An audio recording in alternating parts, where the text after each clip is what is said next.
Welcome to Drinking on the Edge. I'm its host, David Fuhrer. Here at Radio Free Rhinecliff, across the desk from me here in the studio is Matthew Mercier, my producer for the day. And our subject is the world of Sauvignon Blanc. Joining us here from three parts of the globe, I have three of the best vintners of this excellent white grape variety. I have from California's Napa Valley, Pam Star of Crocker and Star. Welcome, Pam. You're glad to be here. And all the way across the Atlantic, I have two gentlemen. The first coming in to us from France, he's Jean-Laurent Vacheron of the eponymous family winery in Sancerre. Welcome, Jean-Laurent. And to his east, in the European continent, in Austria, I have from these families Weingut Tement, Armin Tement, who's also representing wines from in the neighborhood in Slovenia. Welcome, Armin. Hello, guys. Nice to meet you. Good to be here. First of all, what are the characteristics unique to this grape variety of Sauvignon Blanc that perhaps other varieties do not possess? Our Sauvignon Blanc is a very dynamic grape variety, and it has great chemistry with components of pyrazines and thiols. And it's probably the pyrazines and the thiols that separate the grape variety from Chardonnay or Chenin Blanc, because the dynamics can be everything from an herbaceous or vegetal wine all the way over to tropical fruits.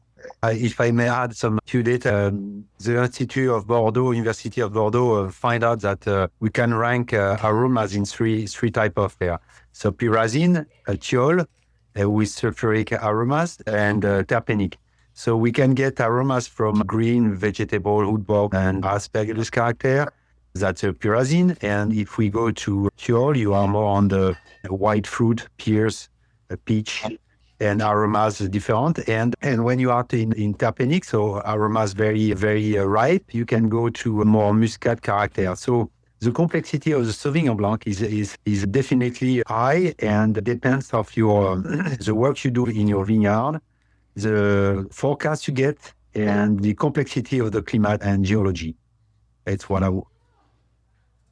So I absolutely agree. I think it's a fascinating variety. The impact of the work of the winters, the impact by the weather is very intense. I think you can feel a lot the days and the moments of the year in the wine. So this is absolutely fascinating for us. I'm curious. I often associate a melon character, a light green melon character, to some Sauvignon Blanc. Is that something that would fall into the muscady aspect, Jean-Laurent? The thing is, in Sancerre, in general, we don't speak very much about the variety. To express orientation of vineyard, climates, and the work done by the past, we observe that since nearly 1,000 years, viticulture has been raised with varieties, the white varieties mostly in Sancerre. And the work we've been searching lately, it's that we observe that the climate specific single vineyard that we saw over those last 6 centuries monitor and recognized to be producing high standard wine. And Sauvignon is a vector of the expression of the climates and the soil. So when you get in Sancerre, you get 17 geologic different soil, type of soil with three different characters like clay, silex, or calcareous. The expression is very, very different. So it's very hard to give you a pure style of what is a Sauvignon Blanc. It's a Sauvignon Blanc, it depends on the materials that you select. When I've been staying with Pam a few decades away, and the material that we've been testing on the vineyard as a fruit, and the material that we probably will do in Sancerre would be definitely equipment, and to be respectful of what Mother Nature gave you in Napa and Sancerre, you will express different character, different style. Your own idea is a capacity to have these varieties to show your own DNA and vineyard and region. I think, Jean-Laurent, you have a lot of history in your country about definitely defining where grapes are grown. And so there's a very big difference of being in the West. And a little bit we're in the Wild West because we didn't have dictation of where and who and how to plant, and as you experienced yourself while you were consulting in Napa. And I think what is great about being a Napa Valley grape grower is that we can experiment without frustration of government dictation. And so I think what we've discovered in Napa is that for Sauvignon Blanc specifically, we're a bit of a warmer climate than Sancerre, Pouilly-Fumé, and all the regions in New Zealand. And so in some ways, that's a negative because you can bake the beautiful classic aromas of Sauvignon Blanc out of the grape and end up with just winemaking. And so what we've done is because Crocker and Star is located in a warmer climate, and I'll just speak specifically to us because Sauvignon Blanc in Napa is very varied. And so I put Sauvignon Blanc not only in different soils on our own property, which there's a map behind me, those of you who can see varied soils. Sorry, Pam, it's an audio podcast, so it's just the five of us. Yeah, I get it. You can see it just for you guys. But in putting Sauvignon Blanc not only in the different soil types on this one property, I also put in different clones of Sauvignon Blanc. And I think to David's question about is the melon quality related to muscat, I personally don't think so. I think we get much more white peach and mango from the muscat selection here. And I don't have registered clones that Ontov has provided the world of great clones, but I have farmer clones here. And those farmer clones have come from great vineyards mostly in France. I'd say that we've have a lot of suitcase varieties. And so the other selections we have here on the property are Liparita, which is a vineyard up on Hell Mountain. And somebody did bring in some fruit from France. And it happens to be a much more floral selection of Sauvignon Blanc. And though you speak to terroir and the climate and the soils and where you plant and what your viticultural practices are, we do the same. It's just that what we've done is experimented a bit more and put different selections in different soil types. And we've been able to capture Sauvignon Blanc and what I love about Sauvignon Blanc, which is all the freshness, the citrus qualities, the minerality. If we're lucky, in some of the years when it's slightly cooler, we get a lot more mineral. And then it's the flesh of Sauvignon Blanc. If I could just make one more comment, and hopefully Armin will address this as well, that Sauvignon Blanc is probably one of the least loyal grape varieties in the consumer base because the consumer base doesn't know what to expect. There's a high expectation of generality for Chardonnay and somewhat Chenin Blanc, but Sauvignon Blanc is a grape variety that is extremely dynamic to its place.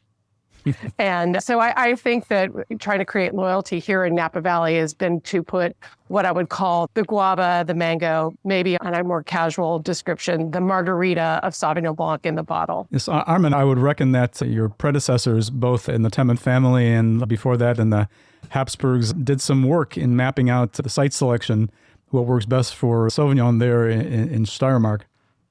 Yeah, so we have now around 200 years Sauvignon Blanc from France in our region. For our family, it was from the 70s, the main variety. And with the old selection from Johann, Archduke Johann.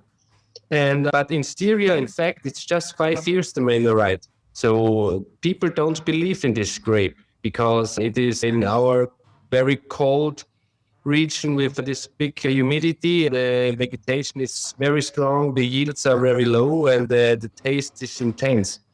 So people don't like it that much. Just for Sattlerhof, Bold, Stoss, they were from the 70s with Sauvignon Blanc. All others named it Muscat Silvaner in our region.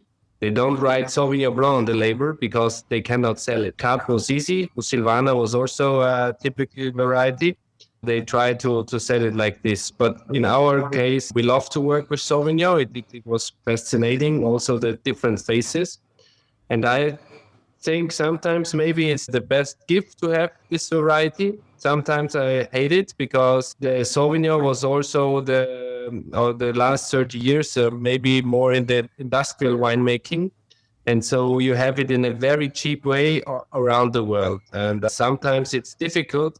What is our idea of Sauvignon Blanc driven by terroir and the origin and the soil? And so consumers have a different thinking on Sauvignon Blanc. In terms of its worldwide significance as a table wine and its being an important component in sweet wine, how can we better understand the noble quality of what Sauvignon brings. David, do you want to clarify a little bit more about what you're trying to Okay, so basically the grape shows itself very well and widespread as a table wine on so many levels, as an industrial wine, as Armand just hinted at, as a great wine that all three of you are expressing, and as well, it plays a role in some of the world's finest sweet wines. And in this capacity, it seems to be, by comparison to Chardonnay, which does not in any respectable way find its way as a sweet wine, it doesn't share, shall we say, the same prestige as the Chardonnay grape. It doesn't find its way, for example, into sparkling wines. So how does the consumer better understand why and how they should rightfully pay a higher price for all of your Sauvignon wines versus the average everyday wines you'll find that can be produced and are being produced by major wine corporations throughout the world? How can we better understand clearly what it is that you offer in Sauvignon if it doesn't, shall we say, share the same general level of prestige? I think that has changed over the decades. I think Sauvignon Blanc has garnered a lot of loyalty and prestige amongst people who are venturing out of standard Chardonnay white wine drinking. And though the Chardonnay grape is interesting as a champagne or a sparkling wine, it is definitely a grape variety that, in California anyway, that we have to really work at making. And what I mean by that is that the technique of Chardonnay is so much more dynamic in the impact of the final wine versus Sauvignon Blanc. If you manhandle Sauvignon Blanc and apply all kinds of techniques to Sauvignon Blanc, you will lose the beauty of the grape variety and you will lose the sight. And I've seen this over my 41 years of making wine. Yes, I was one of the originals in the 80s, but I think that it's really important to pay respect to the greatness of Sauvignon Blanc, and that is its freshness, its acidity levels, critical mass for garnering that guttural response. And Jean Laurent, you really need to talk about the beautiful acidity levels and how your wines age great. Our wines in California don't age as well as far as the whites, and Sauvignon Blanc truly is similar, although I could say that some of my Sauvignon Blancs that I've produced since I started the company in 97, that a couple of them have aged really well. But the intent is really to provide, my intent is really to provide a Sauvignon Blanc that gets better and better in the bottle for the first 5 years of its life. And if I get that, I think that's rewards, should be rewarded by a good price on the bottle. I agree with you, Pam. The Sauvignon Blanc that are proposed in the markets, they're now consistent and bring a certain capacity to provide emotion into the consumer image. And when you pour right now some of the single vineyards that we are producing, you and I, you guys and the producer, you are touching a certain level of structure and maturity. So we can, to give a clue on what happened over the decades, probably our vineyard became a little older and stabilized their element. And inside the wine, you feel that when you open a wine, you can enjoy a great Sancerre or a great California or Australian wine or from Sauvignon with a certain capacity of taking volume and structure over time in bottles. So ripening is not the same way, winemaking is not the same way as Chardonnay if we compare to a high standard production in the world. But when we are in the market and in a restaurant, you can definitely enjoy a bottle of great Sauvignon Blanc done by a different producer over the world and say this is the outstanding wine, and it can bring a certain character and emotion, minerality, density, and diversity that that sometimes you are a little bored to taste something monolithic. So Sauvignon Blanc is definitely by the precursor of aroma that are inside the wine, in addition of the work done by each producer, each geology, each climate, bring us diversities that are very complex and can stand the meals that very fine to something also very simple, just a good glass of Sauvignon Blanc in an aperitif or with cheese or with seafood or veggies. You can touch with spiciness, also different spice. If you like more fusion, you will find the different characters that can fit very well with a nice food. So to me, to do a sparkling is, we observed some producer did some trial, but the fact that you get a precursor, and the precursor are quite strong in some time in pyrazine, you reduce his capacity to be sexy in the wine as a muscat or muscato d'alba or things like that. The issue with the bubbles, it's you need to have an acidity and ripeness. If you get too much acidity, too much ripeness, sometimes means that. So it's always a issue of winemaking more than an issue of ripeness, because if you could have a super high-end ripe Sauvignon Blanc and you put it into a sparkling bottle, definitely you will do something great. But the problem is that you will have too much alcohol and the bubbles will not work. So that's just. This is why we don't see sparkling Sauvignons. Thank you for that explanation, Exactly. Jean-Laurent. Yeah, okay, thank you for that. I've been wondering. And speaking, you dropped a mention of food there. It bears mentioning that Pam's 2023 from Crocker and Star, her Sauvignon Blanc that she sent me kindly 2 bottles of. This one I chose to open last night, timed because it was seamlessly harmonious with a Dutch Parano Gouda cheese, which is an older, richer style of Gouda, more serious style of Gouda cheese. It blended beautifully, highly recommended. And that second bottle, Pam, just to let you know, as an aside, it's going to find its way into another podcast I have scheduled with Janet Fletcher. Yeah, I got Janet coming on with another local cheesehead here in the Hudson Valley for another podcast about pairing cheese and wine. I'm going to make another mention of that with a Parano cheese. Thank you for that. But talking about the ageability factors, of the wines that you were so generous to send me, one here is been aged. It is the Weingut Tement's Rhinecliff XT 2015. You've chosen to commercialize what's now a 9-year-old Sauvignon Blanc, driving back to our discussion about ageability of Sauvignon. Can you talk a bit about this?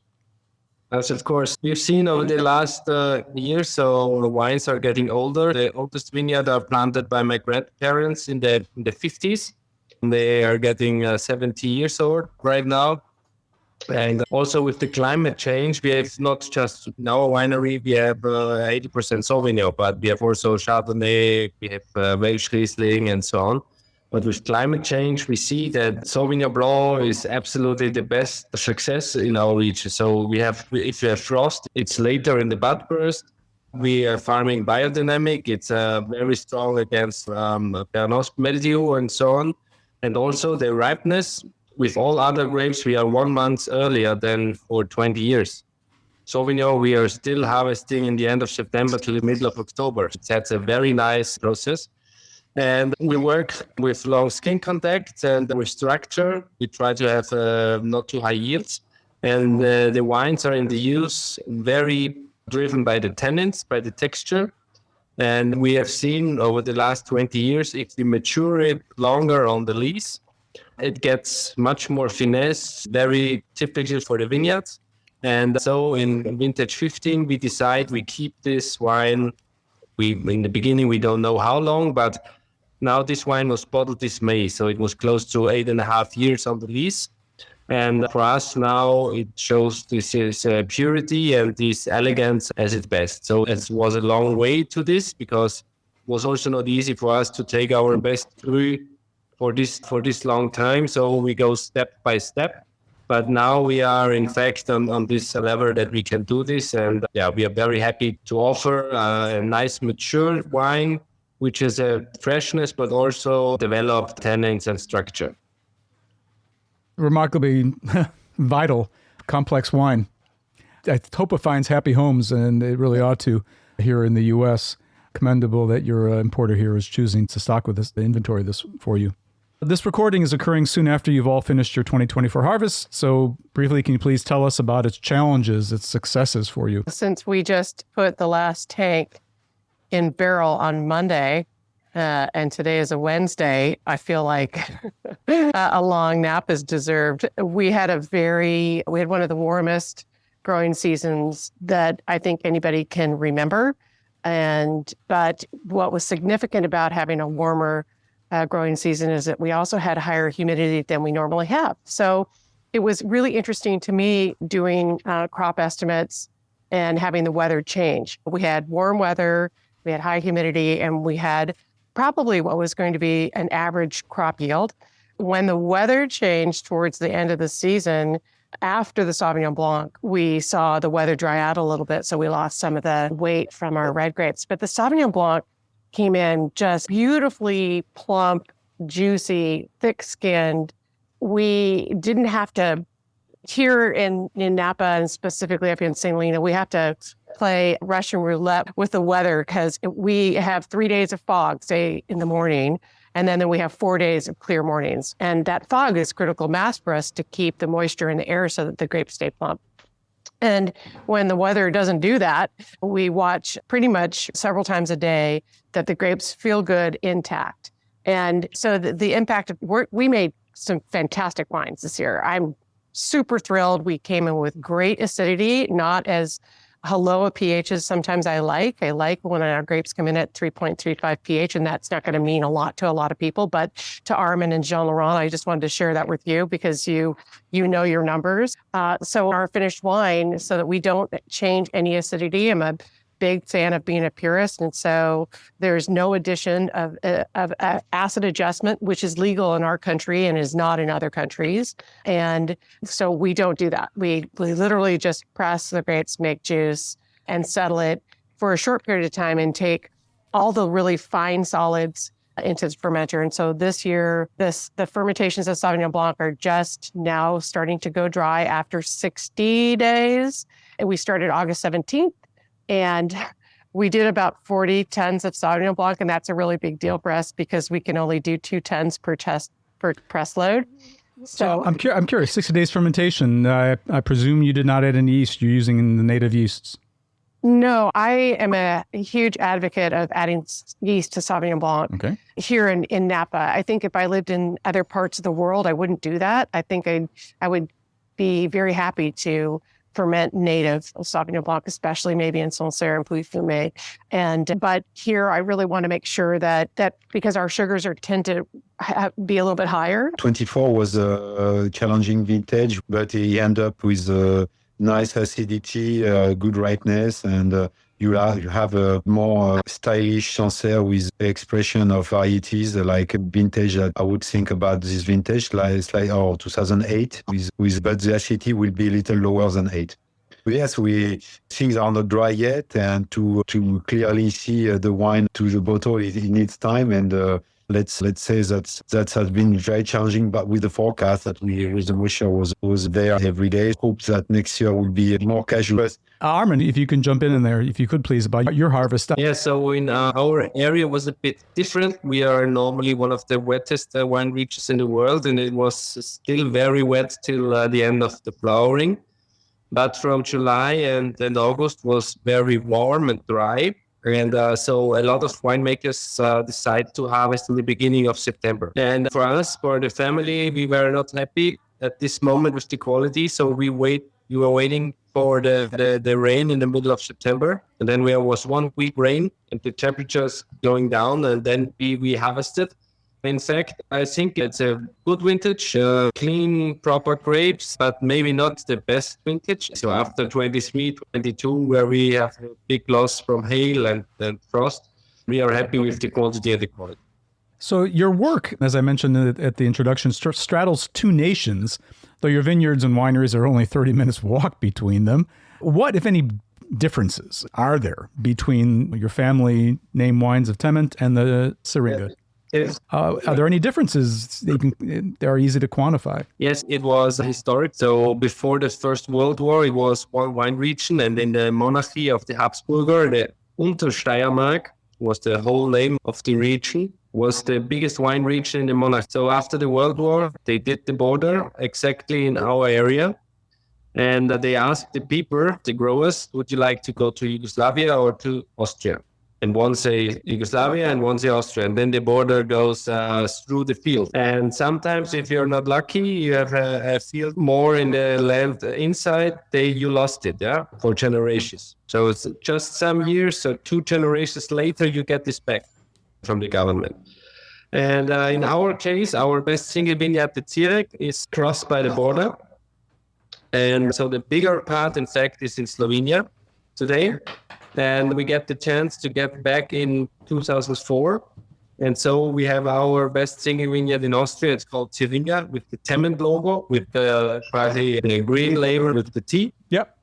And the Slovenian domain is domain Styria. Okay. For Sauvignon. So it's not the same terroir.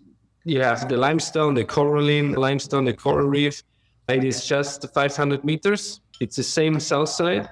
But for us was important that Tement is the Austrian winery and domain Styria is the Slovenian winery, so that you also have the two different labels. But produced from one team, from one family, but the style is a bit different. So Tement is always very vertical, very pure, very fresh. The Styria is a bit more rough and wild, and also a bit more influenced by my brother and myself. So when we started at home, so we can do a good development in this winery. So it was a mutual sibling project that your elders sent you off to establish, it sounds like. And it's crazy. It's, as we talked before about Sauvignon in the world. So maybe Sancerre is lucky because they sell Sancerre or the singing vineyards, and maybe most of the people don't know that Sauvignon Blanc. And if you want to buy the experts for sure, but a lot of people in Austria, if they drink the Sancerre, they don't know. And Austrian wine, if it's exported, 90% it's Grüne Veltliner. They all want to have the Veltliner, for sure. But for Sauvignon, it's not easy to sell. For the fine wine restaurants, of course, we are listed and so on. But Slovenia is a very good name for Sauvignon Blanc. And we are much more successful exporting Slovenian wine than Austrian wine. So that's rather surprising. And by the way, this is coming from somebody who was an early adopter to Slovenia. When I lived in London in the 2000s, I wrote about them in the early 2000s and then later took on the enviable task of promoting Slovenian wines on behalf of its wine organization throughout Europe and doing events in London and taking media from throughout Europe to Slovenia to discover the wines of Slovenia. Those were really great times. This 2019, again, an older wine, Preux Vineyard. I believe Preux is the vineyard assignation. There's nothing I would call you said rough or rustic. There's nothing rough about this. It is. I'm not going to say as elegant and full of finesse as your 2015 Zierig, but it's in that direction, shall we say. It's halfway between rusticity and the elegance that you're showing in your Ried Zierig. And again, it takes some risk showing an older vintage as well. I guess you have had some success with Seringa, your Slovenian expressions. Yeah, that's the Preux. It's the singing vineyard, the best parcel. It's Preux, means on Slovenian stone quarry. And it's grown on a pure limestone rock. And it's also 4.5 years on the lease. And that's the flagship of the domain. Then we have the reserve in the middle, the village wine. And then we have the Fossilny, the classic one, which is 24 months on the lease. Pam, you're most definitely going to want to take up Jean-Laurent's suggestion and do a swap here with Armand with some of your wines and his. You'll both have a blast. I guarantee it. I'm looking forward to tasting Armand's wines. I know Jean-Laurent's Sancerre wines quite well and the different levels. And it's interesting to me, Armand, that you talk about the promotion of your wines via the country interest around the world. And so we don't export our wine. It's mostly sold here. And it's really just here in the United States and direct to consumer. So it used to be in the 80s when I first started in this business that distributors and distribution and the sale of the wine, the promotion was really critical mass. And today it's changed a lot. And our direct to consumer, the promotion on the hand-to-hand combat level, the consumer to consumer level is really what promotes our wines. If I took my Coax Sauvignon Blanc and tried to bring it to Sancerre or any region in France at all, I think that people wouldn't know what to make of it because the mentality of drinking wine in the old world is very regionally specific and they're loyal. The loyalty to the region is incredible. And here in the United States, of course, the loyalty comes from years and years of producing delicious, great wines to the consumer and then having that loyalty handed down to their friends and to their families. So I think you have a really wonderful situation in some ways. I wish that we do promote Napa Valley throughout the world, but we don't really promote our Sauvignon Blanc around the world. So maybe that will change. But it's interesting, Pam, that Napa Valley is widely known and deservedly so for its Cabernet Sauvignon. And you make some notable bottlings yourself. But you're also known, rightly, for your Sauvignon Blanc. Yet, Laurent Vacheron, another of his fellow vintners in the Sancerre area, in Sancerre and the various areas nearby, are also doing great work with Pinot Noir, which is a very different grape in many ways than Cabernet Sauvignon. Yet, you are both making great Sauvignon Blanc, and he stakes his claim with Pinot Noir as well in a secondary role, and you with Cabernet Sauvignon. It's funny, I want to go back to Armand's point about Jean-Laurent maybe is lucky because he's in Sancerre, and yet Sancerre here in the United States is on fire. Everybody wants to drink a Sancerre, but nobody is really paying attention to the producer maybe, and maybe they should.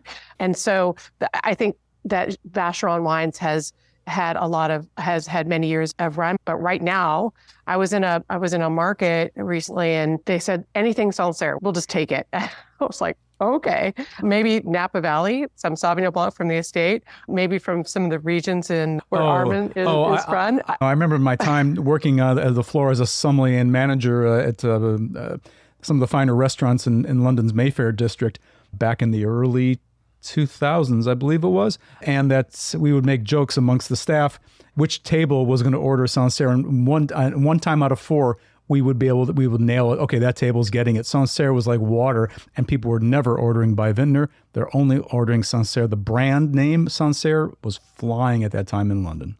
So I'm sorry to interrupt you, Armand. It's a funny point, but I think that Armand, your territory is primed and staged to make your region a little bit more global because the interest is climbing in Sauvignon Blanc, which is great. And to your point about Jean-Laurent making Pinot Noir, and I feel like I can say this for him because I know him so well, is that he's known for his Sauvignon Blanc, not his Pinot Noir, not here in the United States, but his Pinot Noir is fantastic. Armand, I hope you have a chance to try that one as well. And it's very specific to his region, but being right next to Burgundy, that's not necessarily, again, we talk about these regions and it's very specific and you're almost grape variety type. And here in Napa, I grow Sauvignon Blanc, Cabernet Franc, Cabernet Sauvignon, Petit Verdot, all right next door to each other, right here. But my soils are very unique on this property, so I'm able to do that. I have a very unique situation. In defense, I've had the opportunity to taste several of his Chardonnays, aka Morillon, and the elegance and finesse that are incumbent on some of those wines is really noteworthy. But again, it's not branded as Chardonnay; it's the local word Morillon, and I'm sure he has some great difficulties selling Morillon outside of his area. Nonetheless, it is great wine. It's also, I think, quality-wise at the same level than Sauvignon. It is a bit more difficult to produce because it's not that stable. But we just coming back with our winemaker group. We were 2 days in Piedmont, and it's like a seminar and an exchange and everything. And sometimes I think if we would have a different name for Sauvignon for our region, I guess it would be sometimes maybe for one generation a bit more difficult to sell. But in fact, for the long-term thinking, I think it would be better. So we export also Morillon a lot. And for the sommeliers, it's always a nice story because they can tell it's a Morillon from Steiermark, it's the old name from Blanc from France. And so it's always, I think, a nice story. And it's always a connection to the people, to the history and also for the region. And sometimes a bit of work is always not bad. Your Morillons, your Chardonnays, do they age as effortlessly as these two Sauvignons I've had today from the 2015 Zirig and the 2019 Peru? The Chardonnays are aging, or the Morillons are aging 30 months roundabout because they have less fruit and they need not that much time to be ready. The Sauvignon needs always a bit longer, that the fruit, the expressive fruit is going more in the line. Okay. Changing the subject here, what developments have you noticed and tracked which you might attribute to the changing of climate, both in your production methods, the things that you apply in the vineyard and in your customers' responses? Is there anything worth mentioning in terms of how your wines or your production has shifted with the changing climate? I don't think that production techniques have changed, and I don't think our viticultural practices have changed much over the past decades, but I'd say that our viticultural practices changed a lot from 50 years ago. And so with climate change, our seasons are becoming earlier and maybe a little bit drier, and then in other years, maybe a little bit more wet. So our production techniques shift with whatever the growing season gives us. And that has always been the case, even before climate change has really brought in windstorms and firestorms and floods and hurricanes, et cetera. There's been a lot more hailstorms, I think, and around the globe, and frosts that shouldn't have happened at the time that they did. So I think that as wine growers, we have to be able to pivot and protect that which we grow all the way until it's ripe. So you're finding the precipitation periods to be more erratic, it seems. Also, that's been the case, at least this year in Europe. As Arma had mentioned, it was a period of drought, and then there was huge amounts of rain at times that these were not previously experienced. Absolutely. So I think that we see in the last years very good what is the natural place for vineyards. So with the frost in April, you see some vineyards are over years not good to have because you have 50% frost all the time. Then you see some varieties are not fit for the future, so you cannot go with them. And also you can work a little bit different, But in fact, I think it's climate change is a big impact, and we will see what will happen in the future, what we can do to protect our production. So as we wind down here in this episode of On the World of Sauvignon Blanc, is there anything you care to share, future visions, future projects, anything about how you'd like the wine lover to understand better the work you're doing and the expressions of it? So I think that Sauvignon is on the same level like Riesling or Chardonnay or Chenin Blanc, and we really want to make in the best way we can do, and I hope that people will accept soon that is the same quality. It's not a question of the price. We are selling, I think we have nice prices, we have a nice team, a nice family. We can live with what we do. But sometimes if you see the big tastings, and there is always the same variety in the round. So I would wish sometimes that they open their eyes and see also that Sauvignon can reach the same level. I think this future of Sauvignon Blanc is basically precedent has been set. It will continue to be a surfing market where there will be 5 years of all I need to have is Sauvignon Blanc from around the globe in front of me, and then the consumer will shift and be fascinated with potentially something that's more traditional. It is my hope that all Sauvignon Blanc fans and drinkers will start paying attention to their producers. And when you can follow a producer and know about their vineyards and about their style, that person can be assured as to what they're purchasing. And I think that Sauvignon Blanc definitely still has the flavor profiles of being all over the world different. And there is a less of a assurance when the consumer can buy that bottle and open it. So I really hope the Sauvignon Blanc fans start following their favorite Sauvignon Blanc producers. And lastly, just quick, more lighthearted aspect. When dining out, what's an unexpectedly delicious pairing that you've enjoyed with one of your Sauvignons? Something that surprised you? There's something outside the pale. I had a challenging situation where we do wine dinners in Arm, and I'm sure you do as well. And so with multiple wineries, and my Sauvignon Blanc was selected to be with the salad course. And I feared what was coming next. And what surprised me was this beautiful micro chopped fruit salad with microgreens in it that did not have vinegar. It had olive oil and salt and pepper, which brought the entire flavor profile together. And so with my Crocker and Stars Sauvignon Blanc, it came in, and the wine acted as the lime of the salad. And though we had beautiful other fruit flavors with it, the Crocker and Stars was definitely part of the flavor profile. They worked really well together. It was a very nice surprise. How about for you, Armin? Yeah. That's depending on the cru and on the type of the Sauvignon Blanc. But we have a very nice garden in the Zurich, and then we try to cultivate also vegetables and herbs there. And there we have, I don't know the word in English, it's Haferwurz. It's a root. It's a white root, very thin, very bitter, a lot of oil in the fruit. So you have bitterness, you have acidity, and you have a lot of tension. But it's difficult to cook with it because it's very boring and the chefs don't like it. But if you know somebody who can handle it, it's amazing. If you grill it and one thing in the leaf, you can cut it very fine and then crush it. And then you have some different textures in the mouth, and you have this bitterness, you have this saltiness, and then with a brilliant glass of old Sauvignon Blanc, it's not boring, it's an amazing taste. What's the name of the Würzum again? Haferwurst. Maybe I check it quickly, maybe I can find. I was hoping it was Schwarzwürsten, which you find a lot in the Württemberg, but yeah, don't worry, I'll be editing this blank space out. Oat root is the translation. It must OAT root. Oat root.